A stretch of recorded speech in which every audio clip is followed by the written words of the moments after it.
Praise the lord. ఈరోజు వాక్యాంశము యెషయా గ్రంథం 66వ అధ్యాయం 2వ వచనం.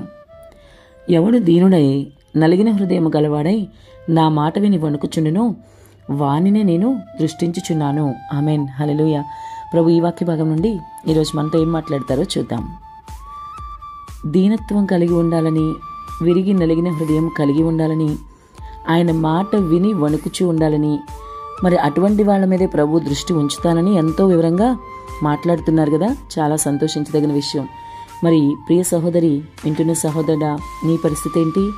ఈరోజు నీవు దీనత్వం కలిగిన వ్యక్తివేనా? నీలో దీనత్వం ఉందా? తగ్గింపు స్వభావం కలిగిన వ్యక్తివేనా నీవు? విరిగి నలిగిన హృదయము నీకిష్టం, ప్రభువుకి ఇష్టమని నువ్వు గ్రహిస్తున్నావా?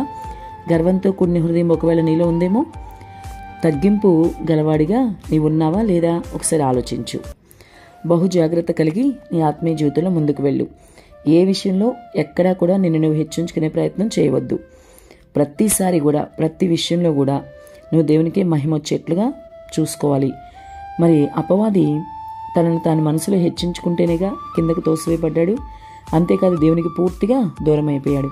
ఈరోజు దుష్టుడు అని, అపవాది అని, సైతాన్ అనేది రకరకాల పేర్లతో పిలువబడుతూ ఉన్నాడు. దేవునికి పూర్తిగా వ్యతిరేకమైన వ్యక్తిగా మారిపోయాడు. మరి నీవేంటో ఆలోచించు ఒకసారి.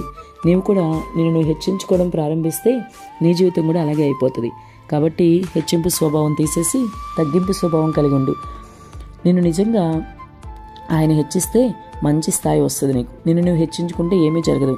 ఆయన బలిష్టమైన రెక్కల కింద దీనత్వం కలిగి నువ్వు జీవిస్తే ఆయన నిన్ను హెచ్చించడం మొదలు పెడతాడు. నేను నువ్వు తగ్గించుకుని నీవు దీనుడిగా ఉంటే ఏం జరుగుతుందో తెలుసా?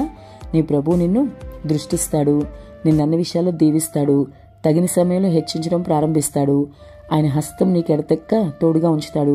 నీ తగ్గింపుని బట్టి ఆయన నీకు అభివృద్ధి ఇస్తాడు, అన్ని విషయాల్లో విజయం ఇస్తాడు, తోడుగా ఉంటాడు. అనేకులకి మాదిరిగా నిన్ను ఉంచి నీ ద్వారా అనేక ఆత్మలు ఆయన రక్షిస్తాడు.